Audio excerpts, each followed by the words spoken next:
Oi meninas, bom dia. Capítulo 12. E os nossos pés estão em transformação, amém? No nevoeiro. Afinal, a tempestade foi passando gradualmente. O clamor nas montanhas cessou em tempo de recomeçar a jornada. Embora as condições atmosféricas tivessem mudado completamente após a tempestade, denso nevoeiro permaneceu encobrindo-lhes toda a visão. Elas mal podiam enxergar as árvores à beira do caminho, um caminho muito estreito, as quais pareciam sombras fantasmagóricas e irreais. O resto da floresta fora simplesmente tragado pelo nevoeiro, totalmente encoberto, como se velado por densa cortina branca. O caminho não era tão escabroso e acidentado, mas estava enlameado e escorregadio. Surpreendentemente, depois de algumas horas de jornada, Grande Medrosa começou a sentir falta do rolar dos trovões e até mesmo das árvores tombando e partindo-se à ação dos raios. Ela começou a entender que, apesar de toda a sua covardia, havia algo dentro dela que reagia com certo prazer e emoção aos testes e dificuldades do caminho. Melhor do que as simples e fáceis circunstâncias, embora o medo a fizesse tremer toda, tratava-se apenas de problema emocional. Assim, para sua surpresa, no seu íntimo, ela preferia o escabroso desfiladeiro e esta terrível cerração. De algum modo, os perigos da tempestade serviam-lhes de estímulo. Agora, nada havia senão a monotonia de uma caminhada penosa, sempre em frente, dia após dia, sem nada a ver a não ser aquela branca névoa cobrindo as montanhas e impedindo a passagem até de um único raio de sol. Afinal, ela exclamou impaciente: será que esse nevoeiro não vai nos deixar? Será? Parecia incrível, mas uma voz bem conhecida respondeu por entre as árvores: Não vai não. Era ressentimento.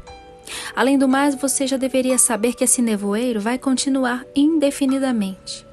Quanto mais altas as montanhas, mais fechado será o permanente nevoeiro. Isso é tudo o que pode esperar para o resto da jornada. Grande Medrosa pretendia tapar os ouvidos, mas a voz continuava a soar e a soar. Notou que o caminho agora não vai direto para o alto, que é quase plano?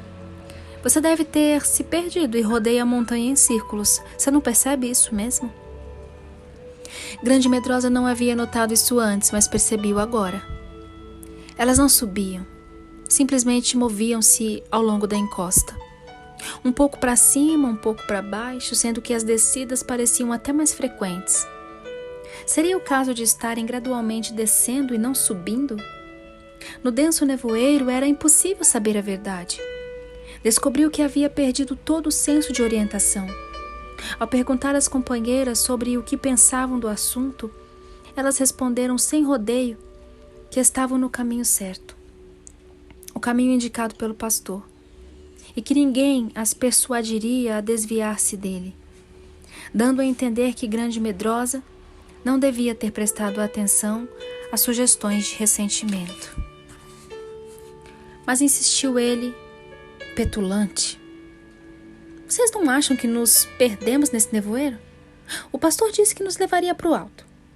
E como vem, não é para lá que caminhamos. Estamos rodeando a encosta da montanha. Deveria haver um caminho direto para cima, o que talvez não tenhamos notado por causa do nevoeiro.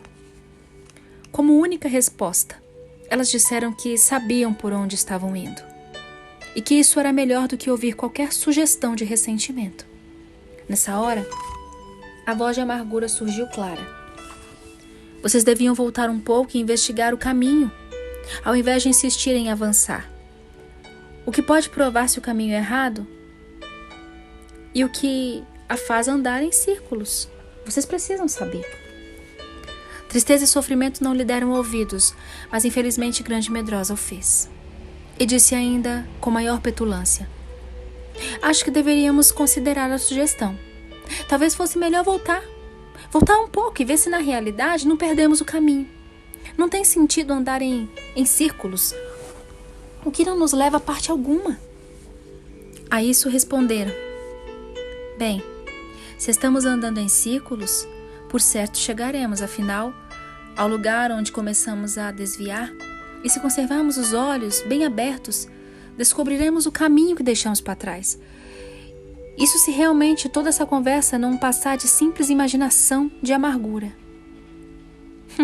Coitadinha de você, veio a voz sussurrante de autopiedade através do nevoeiro. É tão desagradável estar sob a guarda de criaturas tão obstinadas. Pense no tempo perdido, andando sem saber para onde, caminhando, dia após dia, sem orientação, quando pelo tempo já devia estar chegando aos lugares altos. Assim eles continuaram sussurrando, falando no meio da neblina, que a tudo envolvia de modo terrível e assustador. Ela não devia dar-lhes ouvido, é claro, mas o nevoeiro era tão cerrado e o caminho tão chato, que mesmo contra a vontade, ela atendia a esse desejo do coração. Sofrimento firme seguia à frente, e tristeza, do mesmo modo. A retaguarda, pois assim impediriam Grande Medrosa de voltar para trás. Mas ela começou a cochear, a escorregar, a tropeçar, de modo mais intenso do que em qualquer outro estágio da jornada. Todas essas dificuldades deixavam-na mal-humorada e intratável. É verdade que depois de cada tropeção, ela, com a consciência dolorida, desculpava-se desconsolada às suas companheiras, mas isso não as livrava de outros escorregões. Na verdade, elas atravessavam uma fase terrível, o nevoeiro. Ao invés de se dissipar, tornava-se mais e mais denso. E o ar mais frio e mais triste do que nunca. Afinal, uma tarde, quando a única coisa que poderia descrever seu progresso era a lama, a umidade, as constantes escorregadelas e os tropeções ao longo do caminho, ela decidiu cantar. Convém salientar aqui que Grande Medrosa não possuía o dom de uma voz doce e agradável, bem como de um belo rosto. É verdade que gostava de cantar, especialmente junto com o pastor, quando o acompanhava na tonalidade certa, quase bem. Poder-se-ia dizer, mas sozinha o resultado era desastroso. Entretanto, o nevoeiro continuava tão denso e ela ficava tão enrijecida que sentiu a necessidade de fazer algo no sentido de alegrar-se e afastar de si o sussurro das vozes espectrais vindas de entre as árvores. Era desagradável admitir que seus parentes se divertiriam à custa da sua voz desafinada, mas decidiu correr esse risco. Se eu cantar bem alto, pensou, não poderei ouvir o que eles dizem. A única canção que lhe veio à mente naquela hora foi a que Tristeza lhe ensinara na cabana. Apesar de parecer singularmente inadequada, ela, trêmula, ergueu a voz e cantou. Quão formosos são teus pés, linda filha da princesa, que se movem a correr, como água em correnteza. Nem gazela da montanha, nem a cerva ou o veado, de alcançá-los é capaz. Ah, todos ficam para trás. Houve perfeito silêncio enquanto ela cantava. As altas e provocantes vozes dos inimigos cessaram de vez. É uma boa ideia, pensou Grande Medrosa, cheia de júbilo. Eu devia ter descoberto isso antes. É uma maneira de tampar os ouvidos às palavras do inimigo. Melhor do que com algodão. E parece realmente que vejo uma pequena abertura do nevoeiro adiante. Que lindo! Cantarei a estrofe de novo. E assim ela fez.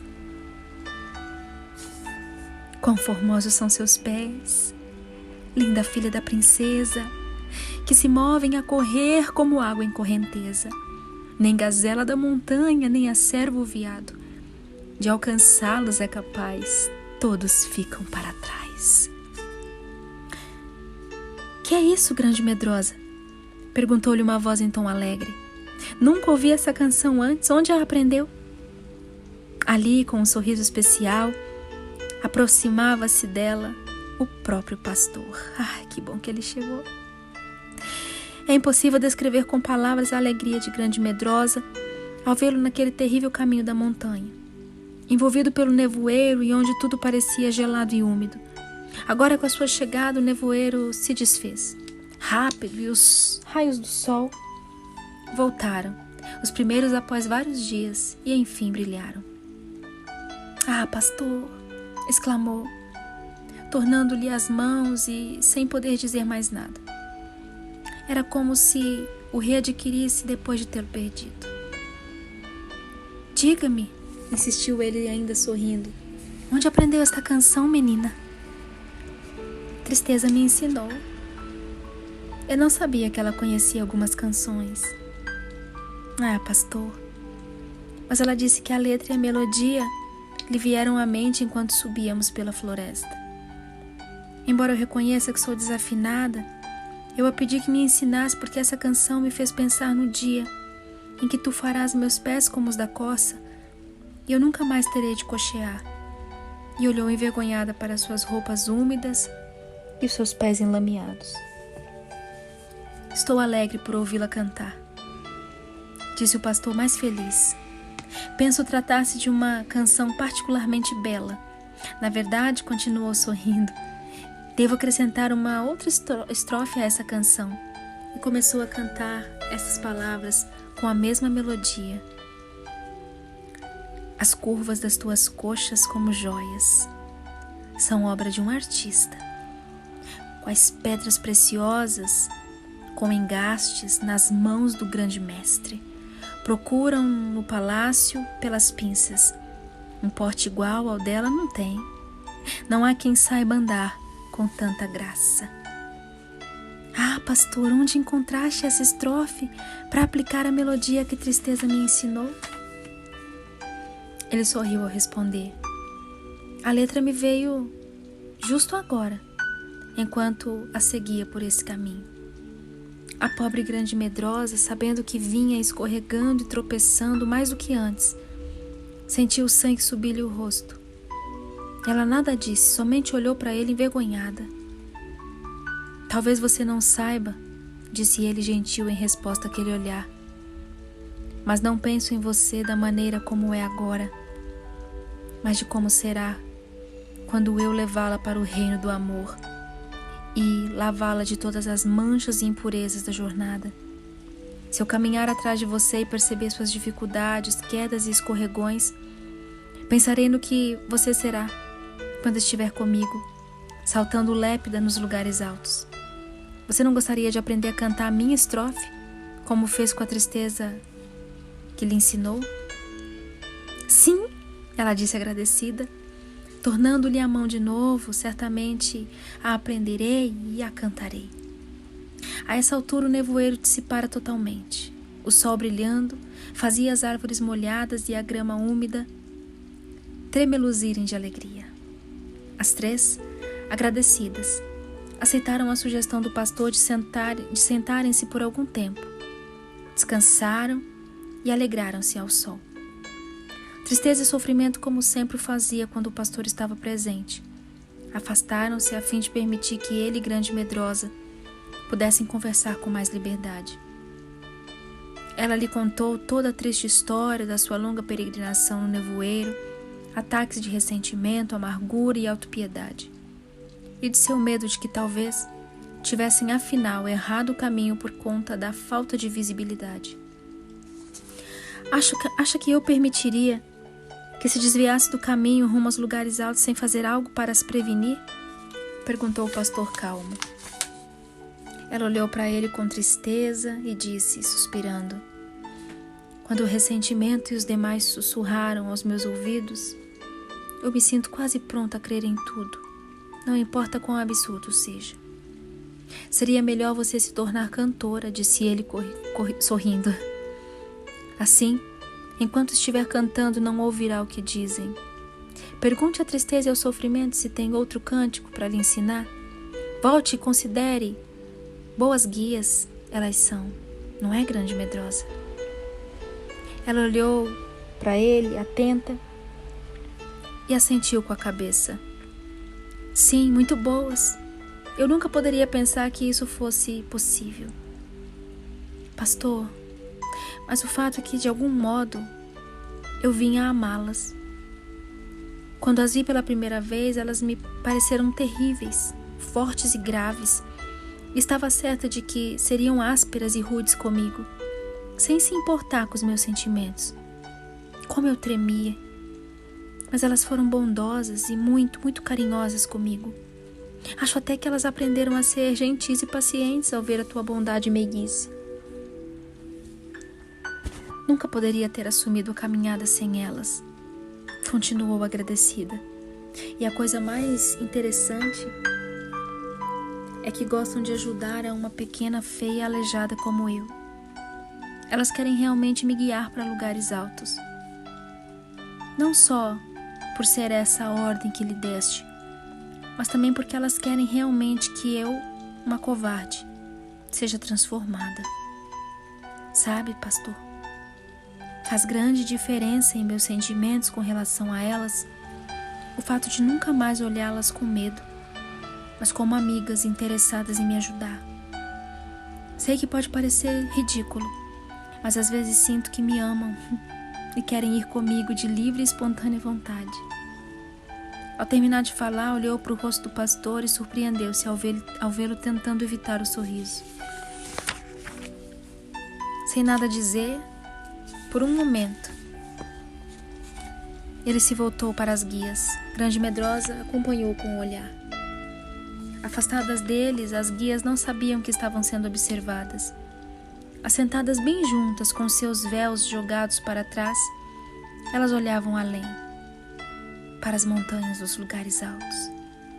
Grande Medrosa não podia ver-lhes o rosto, pois esses estavam de costas, mas admirou-se pelo fato de parecerem agora mais altas e mais fortes do que um dia em que as viu pela primeira vez ao pé da montanha.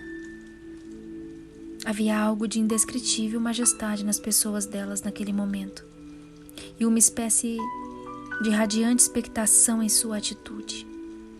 Elas conversavam rapidamente em voz tão baixa que não se podia entender uma só palavra.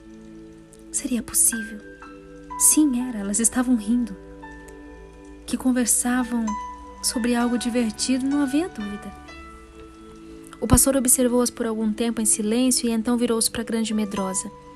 Seus olhos sorriram, mas ele falou grave. Sim, creio que você tem razão. Elas parecem gostar da tarefa e talvez sintam até afeição por aquela a quem servem. E riu alto. Tristeza e sofrimento deixaram cair rapidamente o véu sobre o rosto e olharam ao redor para ver o que estava acontecendo. Mas o pastor tinha algo mais a dizer antes de lhes ordenar a continuação da jornada. O sorriso morreu no rosto do pastor, ao perguntar muito sério: Você me ama ao ponto de confiar em mim completamente, Grande Medrosa? Ela olhou para ele de modo como fazia cada vez que sentia estar sendo preparada para um novo teste, e então respondeu: Tu sabes o quanto eu te amo, pastor. Eu te amo tanto, tanto quanto meu pequeno coração é capaz de amar. Tu sabes o quanto mais eu desejo amar-te, o quanto mais eu desejo confiar em ti. Deseja confiar em mim mesmo que tudo neste grande mundo pareça dizer-lhe que a tenho decepcionado sempre? Claro que sim, disse perplexo olhando para ele. Tenho certeza que sim, pois de uma coisa eu sei, e é bem verdade, é impossível que mintas. É impossível que me decepciones, muitas vezes eu sei, eu tenho me atemorizado diante do que pedes, acrescentou um tanto envergonhada. Mas nunca pude duvidar de ti. O medo que sinto é de mim mesma. É de mim, nunca de ti. E mesmo que todos no mundo me digam que me tens decepcionado, eu saberia ser isso impossível. Ah, pastor, implorou, não penses que eu duvido de ti, mesmo nas horas de maior tremor, covardia e fraqueza. Tu sabes que eu confio em ti, No final de tudo, estou certa de que poder dizer que a tua benignidade me fez grande é tudo. Ele não disse por um pouco, somente baixou os olhos com ternura, quase com piedade, pois a figura agora ajoelhada aos seus pés. Então, depois de algum tempo, disse com muita calma: grande medrosa, suponha que eu venha decepcionar você. E daí? Era agora a vez de ela se calar, tentando imaginar essa coisa impossível sugerida por ele e como lhe responder. E daí? Aconteceria, porventura, de nunca mais poder confiar nele, de modo nunca mais a amar de novo? Teria ela de viver num mundo sem o pastor, somente com a imagem de um lindo sonho desfeito? Sentir-se decepcionada por uma pessoa de quem jamais esperaria tal coisa? Perdê-lo? De repente, caindo num doloroso choro, ela olhou diretamente para o rosto dele e disse: meu Senhor, se quiseres me decepcionar, o faça. Isso não fará diferença. Devo amar-te enquanto eu viver. Não posso viver sem te amar. Ele colocou as mãos na cabeça dela e então, com um toque terno e afável, repetiu como que para si mesmo: se eu puder, posso decepcioná-la. Naquele momento, sem palavras, virou-se e partiu. Grande medrosa, tremendo, apanhou uma pequena pedra gelada no chão, colocou-a na mochila, reuniu-se a tristeza e sofrimento e continuaram a jornada.